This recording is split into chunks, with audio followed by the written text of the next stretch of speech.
Bonjour à tous et bienvenue sur cette première édition de Made in Marseille. Avec moi, celui dont les prises de position ne vous laisseront jamais indifférents, Yannick Massilia. Bonjour Yannick. Et bonjour à tous, bienvenue sur SportMed. Ensuite, celui sans lequel rien n'aurait été possible, le seul, l'unique, le grand, Gilles Bertuzzi. Salut à tous, salut Romain, salut Yannick, salut Thierry. Salut.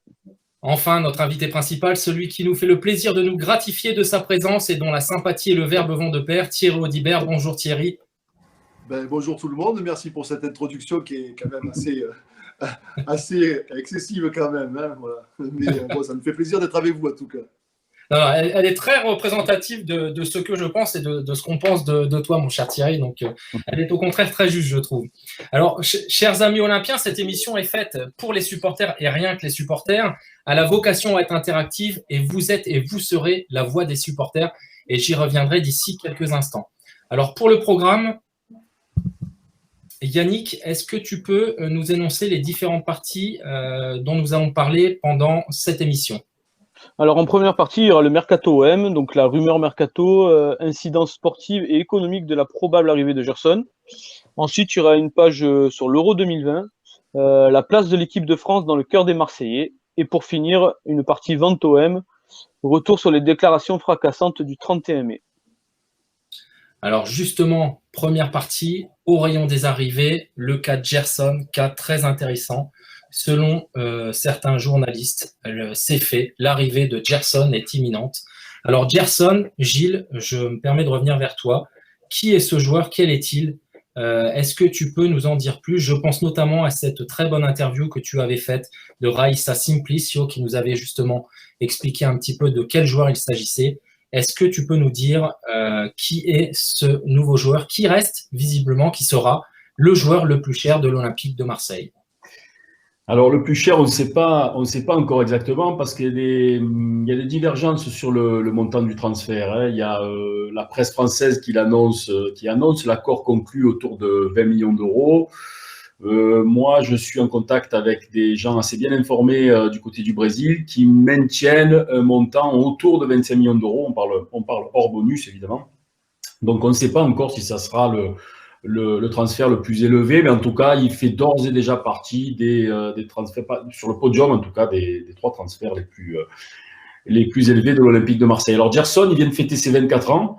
C'est un international olympique. C'est de l'avis de beaucoup le meilleur milieu de terrain du championnat du Brésil.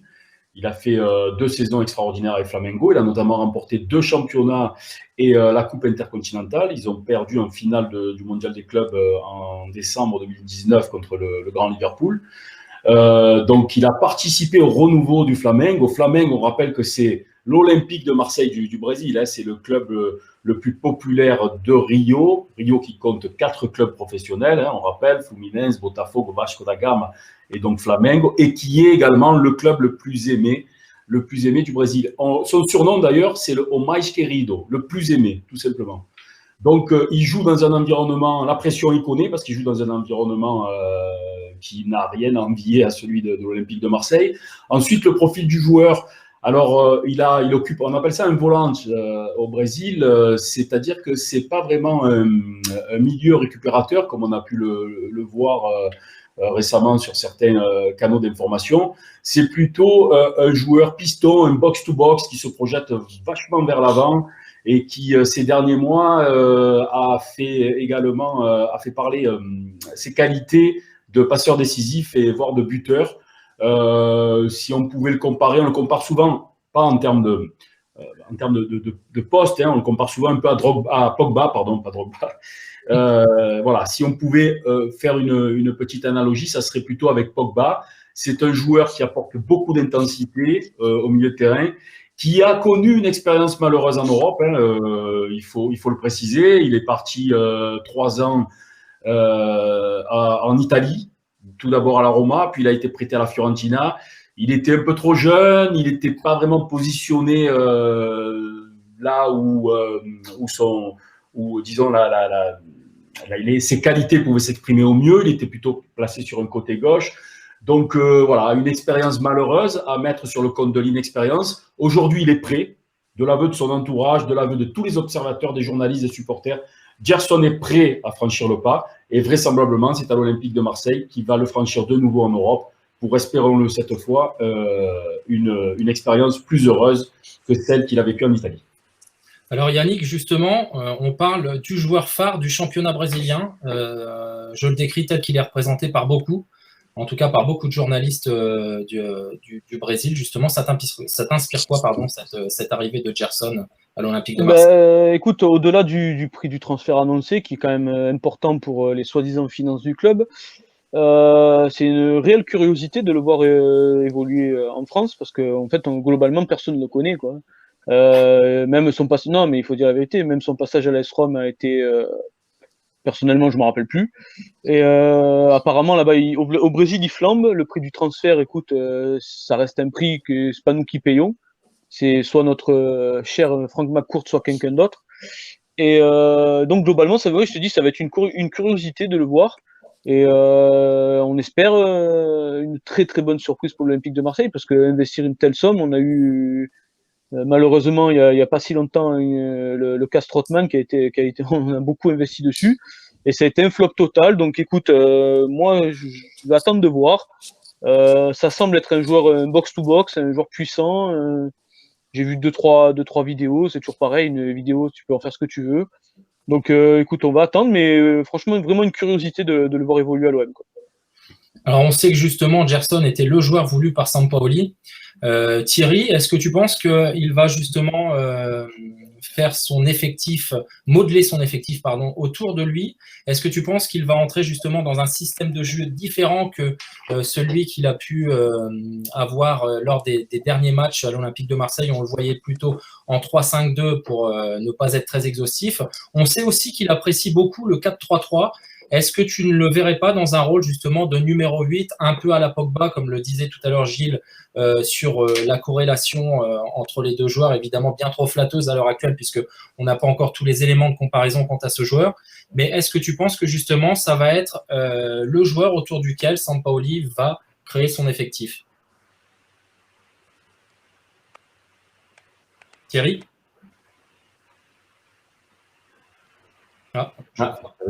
Un problème de son avec Thierry. Un problème de son avec Thierry. Thierry, est-ce que tu nous entends? Il est figé. Gravé dans le marbre, Thierry. Gravé dans le marbre. Bon. C'est une statue, normal. Il a été statufié de son vivant.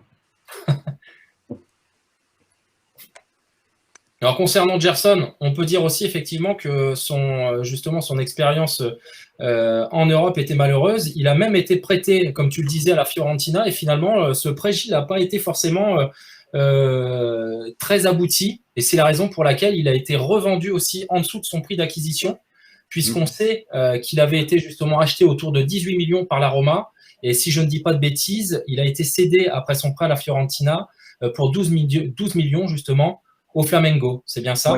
Ouais. Il faut savoir que Gerson, il a été formé au Fluminense, au club rival de Flamengo. Le Fluminense, c'est un club de la classe moyenne, la petite bourgeoisie, classe moyenne à Rio, tandis que Flamengo, c'est plutôt le club populaire, le club des pauvres.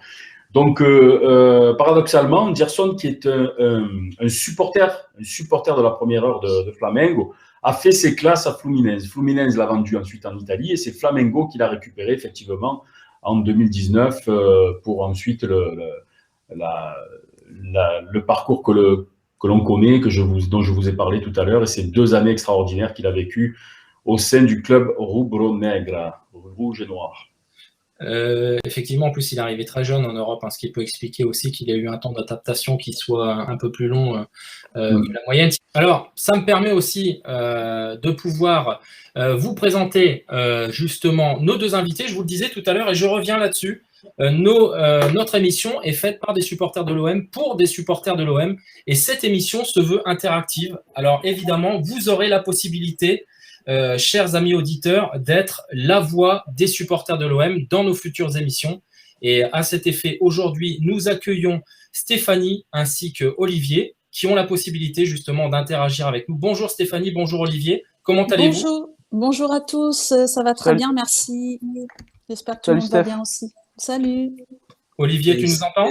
Ouais, très bien. Salut tout le monde, ou Floki pour ceux qui me connaissent sous un autre nom. Mais très content d'être là et merci de l'invitation. Avec plaisir. Je me permets de commencer par notre chère Stéphanie. Olivier, tu ne Bien m'en sûr, pas. la galanterie avant tout.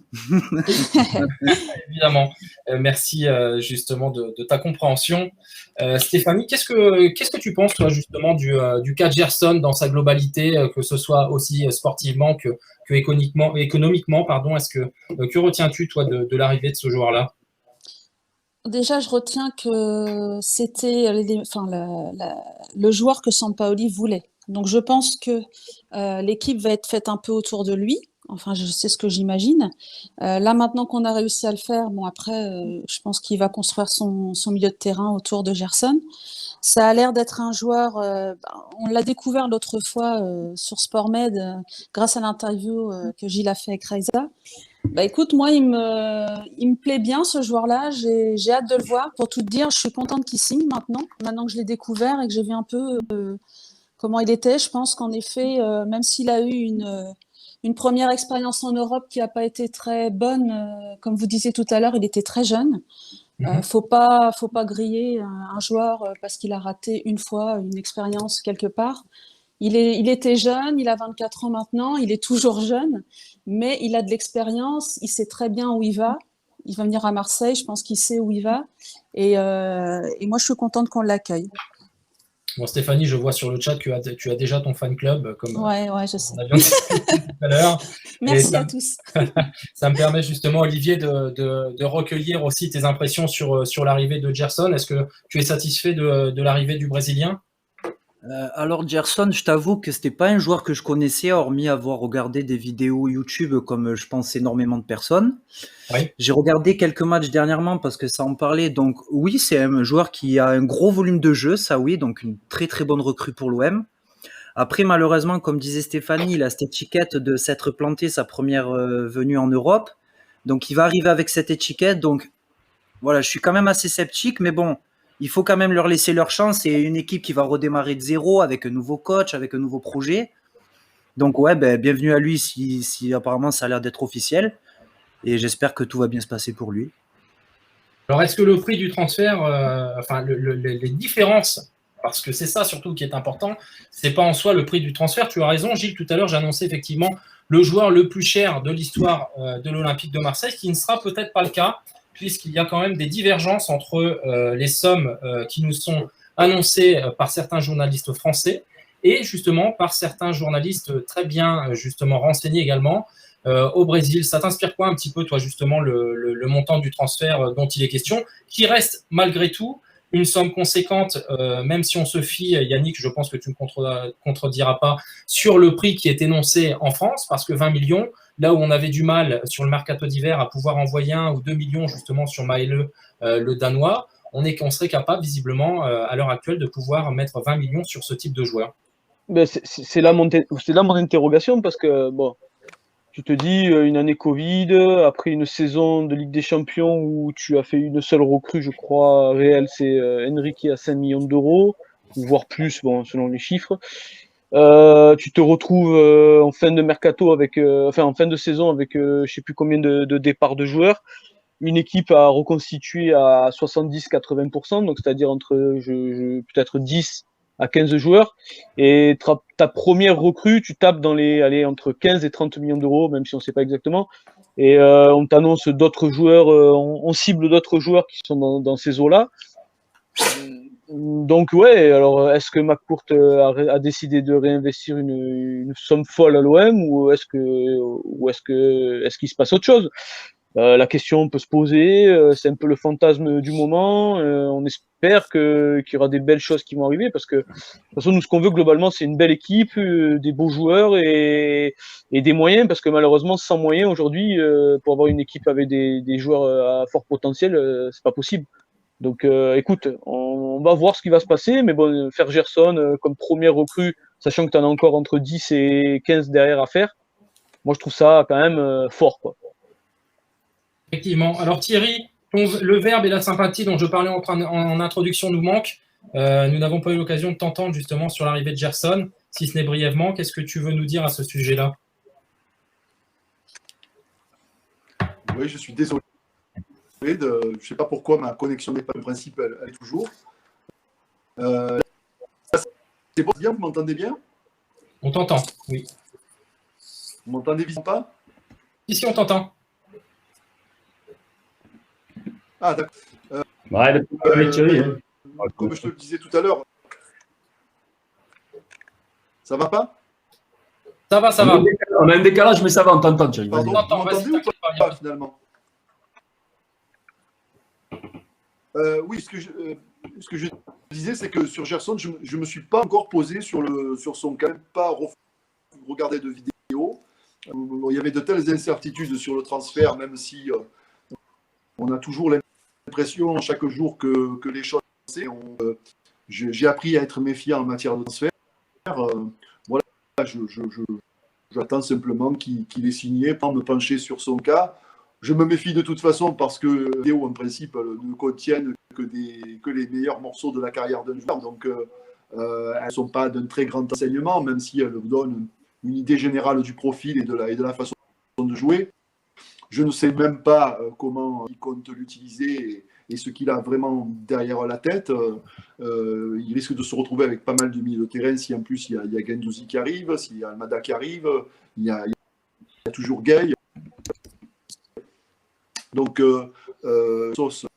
ça m'intéresse beaucoup, mais je ne suis pas dans sa tête et je n'arrive pas encore à imaginer quel résultat il escompte, quoi. Donc, moi, je regarde ça avec beaucoup de sérénité. Voilà, le cas Gerson, pour l'instant, franchement, ne me passionne pas. Voilà, pas plus que ça, en tout cas.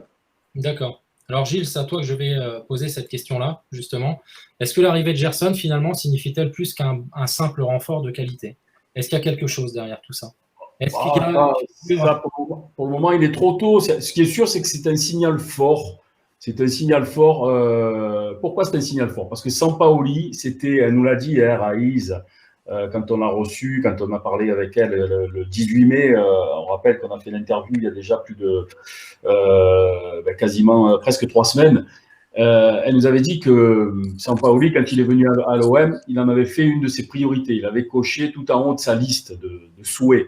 Et le fait que le transfert se réalise et que ce soit la première recrue olympienne cet été, c'est un signe fort. Ça veut dire que réellement, la direction a donné les clés du sportif à Sampaoli, qui lui font entièrement confiance et que désormais, le projet sportif va s'appuyer autour du technicien argentin.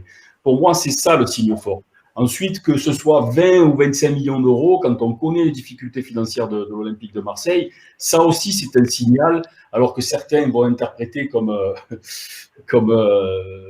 étant un indice de plus par rapport à la vente OM. D'autres nous expliqueront que par le biais des amortissements, des ventes et de la diminution de la masse salariale, on aura les moyens. Bon, c'est un autre débat. Laissons-le de côté pour le moment. Moi, ce que je constate, c'est que Sampaoli voulait à tout prix Gerson et que Gerson arrive à l'OM. Et ça, c'est très, très, très positif. Effectivement. Alors, au rayon... Ouais, mais tu peux pas offusquer quand même. Regarde, là, je viens de voir tout à l'heure qu'il y a un chiffre qui est sorti de l'équipe, je crois, comme quoi l'OM serait à un déficit de 91 millions d'euros. Alors, je ne sais pas si c'est réel ou pas, mais 91 millions d'euros avec, je crois, si j'ai cru bien comprendre, 60 millions à trouver avant le 30 juin. La question, elle se pose quand même. À un moment donné, tu fais une recrue à 30 avant le 30 juin, parce qu'il y en a beaucoup qui nous expliquent que si on le fait maintenant, ça sera dans les comptes de l'année prochaine. On n'est pas encore le 30 juin, donc s'il est enregistré maintenant, c'est pour maintenant. Et du coup, moi, franchement, tu peux pas offusquer quand même le point du déficit et d'où sort l'argent. Alors si c'est McCourt qui le sort, tant mieux pour nous. Mais il n'a pas laissé l'impression d'avoir beaucoup d'argent à investir dans l'OM, en tout cas, la saison dernière, une année de Ligue des Champions. Très juste, mon cher Yannick. Et justement, Gilles, je vais te laisser la parole, puisque nous avons le plaisir de recevoir Raïssa Simplicio, justement. Pardonnez-moi justement l'expression de son prénom ainsi que de son nom. Néanmoins, elle nous fait le plaisir de participer à l'émission. Et Gilles, je vais me permettre de l'interroger autour du cas Gerson, je ne vois pas d'inconvénient. Alors, quelle belle surprise, quelle belle surprise. C'était pas tout à fait certain à Geneco, Romain. Oui, je pense que ça vient justement du micro de Raïsta, justement, peut-être. Donc, elle nous avait dit peut-être qu'elle passerait, et puis elle a réussi à se libérer dans un planning très, très chargé. Raíza, boa tarde, tudo bem, querida?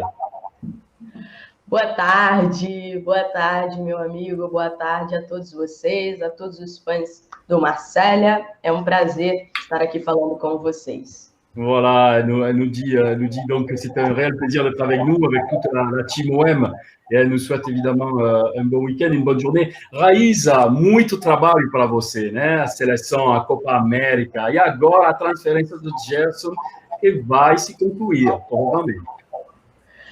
Exatamente, né? Eu sempre disse a vocês para terem calma, porque as coisas estavam caminhando, né? Infelizmente, muitas notícias desencontradas, pessoas dizendo que Atlético de Madrid, Real Madrid, tudo isso, claro, com o intuito de valorizar o jogador, mas sempre trouxemos para vocês que a negociação, a ida, era também um desejo do jogador e que tudo caminharia bem, até porque o Flamengo precisava também desse dinheiro para fazer essa venda. É verdade. Alors, moi, je lui ai dit, Raïs, a beaucoup de travail pour toi en ce moment, la Copa América qui se profile, la sélection, et ce transfert donc, qui arrive à sa conclusion.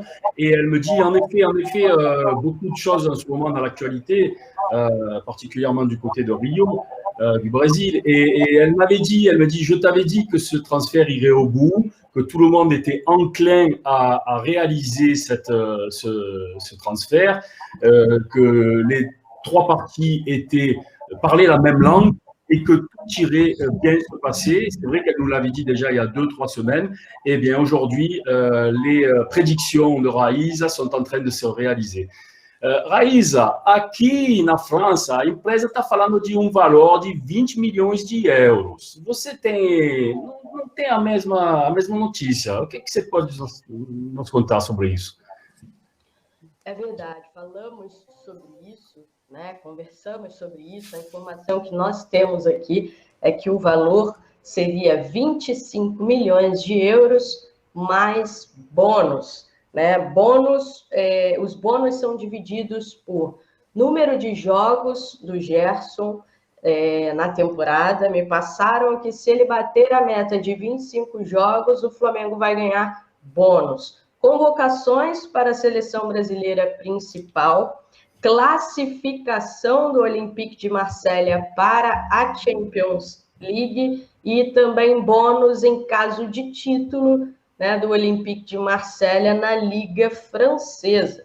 Tem uma situação que chama atenção em relação a essa negociação, que é o seguinte: a Roma, né, a antiga equipe do Gerson, ela tem direito a 10% da diferença do valor pelo qual o Flamengo pagou ele e o valor que o Flamengo está vendendo. Então, o Flamengo pagou pelo Gerson 10 milhões de euros, se não me engano, né? E vai receber, segundo as nossas informações aqui, 25 milhões de euros. Então, a Roma tem direito a 10% dessa diferença. Pode ser que alguma informação desencontrada a respeito de valores também esteja relacionada com isso. Ah, c'est très intéressant ce qu'elle nous dit. Alors, je lui ai demandé, nous ici, côté français, de la presse française, on parle d'un transfert à 20 millions d'euros, et côté brésilien, ce serait plutôt 25. Alors, pour le moment, elle n'en démord pas. Les informations qu'elle a eues et que la presse brésilienne a eues, ça serait une opération qui se situerait autour de 25 millions d'euros, plus les bonus. Alors, les bonus, il y a entre autres le nombre de matchs joués par Gerson, un bonus au niveau de la qualification en Ligue des Champions, et éventuellement, si l'Olympique de Marseille gagne le titre, il y a également des bonus qui sont indexés donc, sur cet indice de performance du joueur brésilien. Alors, 25, 20, on ne sait pas trop. Ce qui est intéressant dans ce que nous dit Raïs, c'est que il faut savoir que la Roma avait également eu un pourcentage, avait également verrouillé un pourcentage à la revente de Gerson de 10%, ce qui veut dire que la différence entre le transfert, entre le prix de vente de la Roma et le prix de vente de Flamengo, admettons que ce soit environ, c'était autour de 10 millions, me dit Raïza pour la Roma, et admettons qu'il soit vendu 25, il faut savoir qu'il y aurait donc 10% de ces 15 millions de différence qui iraient à la Roma. C'est peut-être une chose qui vient un peu parasiter dans le flot des informations qui parfois entourent les transferts, qui pourraient parasiter la bonne information concernant le prix. Voilà.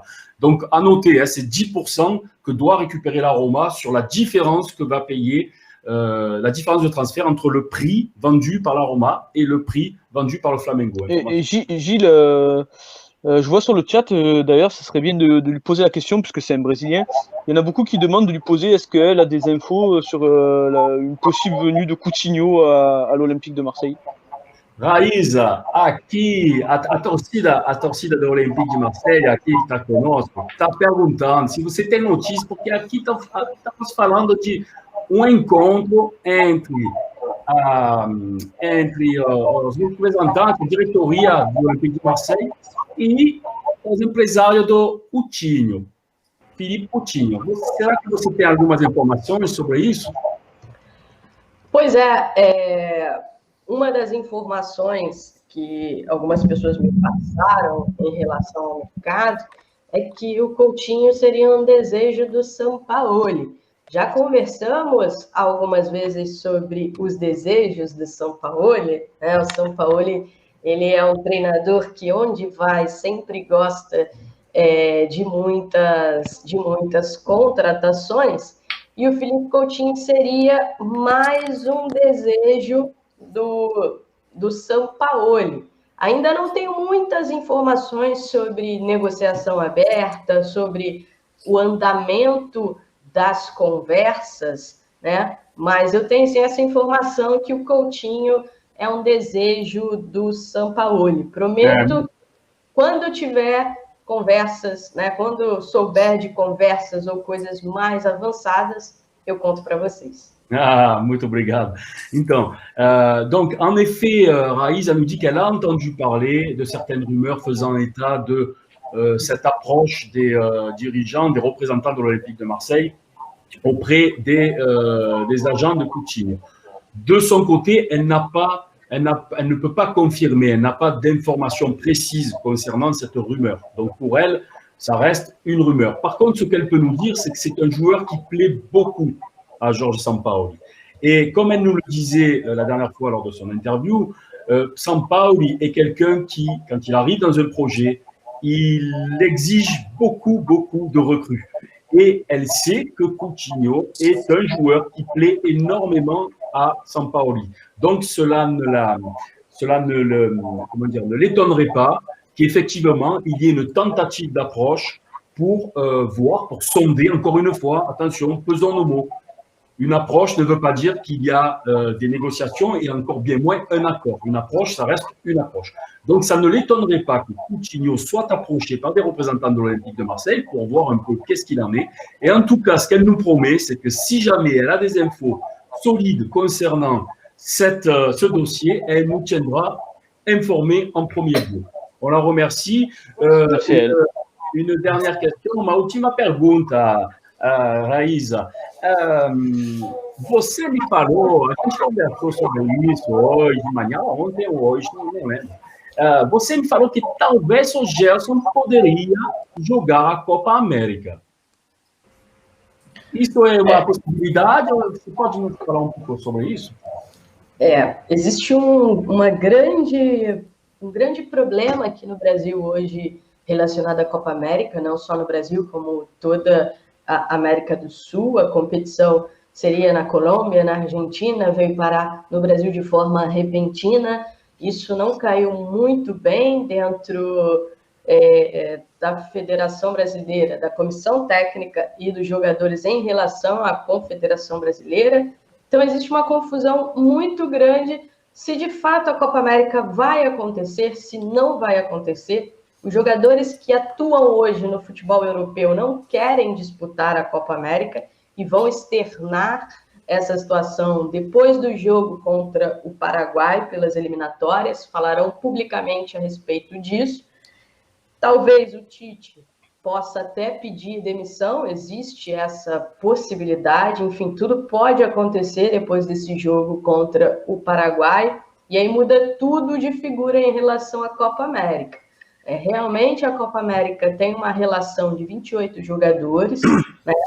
Pode convocar mais jogadores, mas o Gerson quer disputar as Olimpíadas, e um dos acordos com o Olympique de Marselha, né, ao assinar o contrato, foi esse: ele será liberado para disputar as Olimpíadas. Então é muito difícil que ele jogue Copa América e Olimpíadas, né? Então ele deve retornar ao Flamengo agora, depois desses jogos dos amistosos, entender qual será a situação da Copa América, se vai acontecer, se não vai acontecer. Se o Flamengo tiver muitos desfalques, ele vai jogar mais alguns jogos com a camisa do Flamengo até a ida para os Jogos Olímpicos. E depois disso, chegaria a se apresentar ao Marselha. O Marselha quer que ele vá logo, que ele se apresente logo para começar a pré-temporada e tudo isso. Mas ainda existem essas conversas para que talvez ele possa disputar mais alguns jogos com o Flamengo. Uhum. E você tem a data da visita medical? A data? Da visita. Ele tem que passar a visita, passar no médico para confirmar que está tudo ok com a saúde, sabe? Sim, vai fazer os exames médicos. Acredito que quando ele retorne agora, depois dos jogos com a seleção olímpica, ele deve passar pelos exames médicos. Ok, tá bom. Raíza, muito obrigado. Vai ser liberada agora. Muito obrigado. Um beijo, querida. E a gente vai se falando, tá? Muito obrigada a todos vocês. Torço muito pelo sucesso do Gerson e do Marselha também nesta temporada. Estarei acompanhando vocês. Um beijo. Mais um torcedor da Olympique agora, no Rio de Janeiro. Allez, bisous, tchau. Tchau, tchau. Muito obrigado. Tchau. Obrigada. Boa tarde. Donc, je vais vous dire ce dont on a parlé. Donc, Raïza nous disait qu'effectivement, il existe une infime chance que Gerson puisse jouer la Copa América. Et pourquoi? Parce que la situation est tellement compliquée, il y a une telle confusion qui entoure la compétition actuellement à cause de la pandémie dont le Brésil souffre actuellement, des chiffres qui dépassent les 470 000 morts maintenant. Donc, il y a une confusion sur la bonne tenue de la compétition. Et notamment, la pression est mise par les joueurs européens, les joueurs brésiliens qui jouent en Europe. Donc, si jamais les joueurs européens, entre guillemets, boycottaient la Copa América, il se pourrait que le sélectionneur, la fédération, fasse appel à des joueurs locaux pour pallier à ces absences. C'est une éventualité, mais elle reste infime. Aujourd'hui, on n'en sait pas plus. On va en savoir un peu plus la semaine prochaine, après le match contre le Paraguay pour les éliminatoires de la Coupe du Monde. Le sélectionneur va prendre la parole. Ils vont prendre une décision. Il se pourrait même qu'il mette sa démission en jeu, en balance. Donc, si la compétition était maintenue, toutes les éventualités sont sur la table. Maintien de la Copa América, boycott de la part des titulaires et donc des Européens. Et à ce moment-là, si la compétition est maintenue, peut-être que des joueurs de la sélection olympique seraient appelés. Voilà, tout ça reste hypothétique, mais la chose la plus probable, c'est que Gerson joue les Jeux olympiques avec la sélection olympique, comme il l'est prévu, que Gerson donc revienne. Après ces deux matchs amicaux, il y en a encore un le 8 juin contre une sélection serbe. D'accord ? Ils reviennent ensuite au Brésil, qu'ils jouent quelques matchs importants avec Flamengo avant de s'envoler pour les Jeux Olympiques et de venir à l'Olympique de Marseille démarrer sa saison au mois d'août. Ça veut dire qu'il passerait sans doute sa visite médicale dans les prochains jours. Ça veut dire que le contrat donc serait acté dans les prochains jours, une fois la visite médicale passée. Et ça veut dire que l'Olympique de Marseille a autorisé, parce que c'était une des conditions qui était mise dans le contrat, que l'Olympique de Marseille a autorisé Gerson à disputer ces Jeux Olympiques à Tokyo, qui se dérouleront, il me semble, du 22 juillet au 4, au 5 août, quelque chose comme ça, il faut peut-être le vérifier. L'info qu'il faut retenir, c'est peut-être qu'il jouerait la Copa América qui démarre le 15 juin. Faible probabilité. 2, qu'il reviendrait au Brésil, jouer quelques matchs avec le Flamengo avant de partir, c'est l'option la plus probable, avant de partir pour les Jeux Olympiques au Japon, qu'il disputerait de fin juillet à début août. Et après quoi, il serait à disposition de l'Olympique de Marseille. Et, chose très très importante, la visite médicale va être faite dans les prochaines heures, avant même, peut-être même avant le retour de Gerson au Brésil, puisqu'il est en Serbie avec la sélection olympique jusqu'au 8 juin. Peut-être que la visite médicale va être effectuée pendant cette période-là de sa présence en Europe, avant qu'il retourne au Brésil. Voilà. Ça me semble être un bordel pas possible quand même, cette histoire. Hein. C'est un bordel parce que la Copa América, parce qu'il y a une véritable confusion autour de la Copa América qui devait se disputer en Colombie, en Argentine. Finalement, les deux pays ont refusé d'accueillir, à cause de la pandémie, d'accueillir la compétition. La CBF a accepté d'accueillir la compétition contre l'avis de nombreux spécialistes et contre l'avis même, par exemple, du maire de Rio, où doivent se dérouler 8 matchs. Le maire de Rio, lui, est plutôt défavorable. Il va donner, suite à une nouvelle mise à jour concernant les chiffres et les statistiques, il va donner son opinion la semaine prochaine. Il pourrait refuser que sa ville accueille la Copa América, dont la finale, puisque la finale devrait se jouer au Maracana. Et à ce moment-là, la compétition serait tout simplement annulée. Si elle était annulée, il y aurait en tout cas une inconnue de moins, une hypothèse de moins dans le futur agenda de Gerson. Ça serait donc quelques matchs avec Flamengo, ensuite les Jeux Olympiques et ensuite une arrivée à Marseille début août. Donc, Gilles, si je reprends ce que tu dis, on se dirige sûrement vers une arrivée de Gerson, comme tu dis, au mois d'août. Donc, un mec qui va avoir quand même, je pense, un peu de vacances. Donc, il va peut-être poser pendant la première quinzaine d'août, qui va revenir à peu près mi-août, fin août, sans préparation, tout à refaire. Donc, un joueur qui n'est pas disponible réellement prêt physiquement avant octobre, voilà quoi, s'il n'arrive pas à blesser. Ça semble pour le tas. Oui, non, mais je comprends, tu donnes juste l'information. Mais ça semble pour le. Après, c'est pas une critique, mais ça semble être quand même beaucoup de. Enfin, pas de passe-droit, mais pour la somme investie, ça semble quand même avec beaucoup de contraintes quand même. Alors, si moi je peux intervenir. Oui, Stéphanie. Je suis pas d'accord sur le fait qu'il soit pas prêt physiquement parce que, alors que chez nous tout le monde était en vacances, lui il continue à jouer et il va jouer encore au JO. Donc à part peut-être 15 jours de vacances, quand il va revenir, il sera pas à court de forme. Pour ma part, je pense que il aura joué suffisamment pour ne pas être à court de forme. Après, il va falloir qu'il apprenne à jouer avec le collectif de l'OM, mais tu peux pas priver un joueur de faire les JO, c'est pas possible. Non, mais c'est pas ça, Stéphanie, mais c'est un joueur qui coupe 15 jours. Tu sais, un footballeur qui coupe, enfin un sportif de haut niveau qui coupe, il coupe, quoi. Je veux dire, 15 jours sans faire de sport régulier tous les jours, même s'ils ont quand même un entretien physique à avoir, ça reste compliqué. Puis il a un nouveau pays, une nouvelle langue, une adaptation à faire. Le mec, il va débarquer dans un championnat qui aura commencé. Enfin, c'est mon avis. Après, peut-être que tu as raison. Oui, toi, hein. non, je sais. C'est un pari, tu as raison, Yannick, c'est un pari. Je sais pas, mais. Alors, ça fait quand même un pari cher pour 30 millions. Hein. Vous l'aurez compris, justement, autour de Gerson, il règne encore quand même beaucoup d'incertitudes. Tout ce qu'on sait, c'est que son arrivée, justement, est imminente, presque officielle, presque, puisqu'elle ne l'est pas. Et par conséquent, au niveau des autres rumeurs mercato que nous entendons, on sait que l'Olympique de Marseille de Jorge Sampaoli risque de prendre un fort accent sud-américain, ce qui ne sera pas pour nous déplaire, mais il y a aussi des rumeurs de transfert autour de certains internationaux espoirs. On parle également de Guendouzi pour pouvoir l'épauler dans le cœur du jeu. Alors pourquoi je parle de Guendouzi? Parce que ça va me permettre d'introduire justement en guise de trait d'union la seconde partie.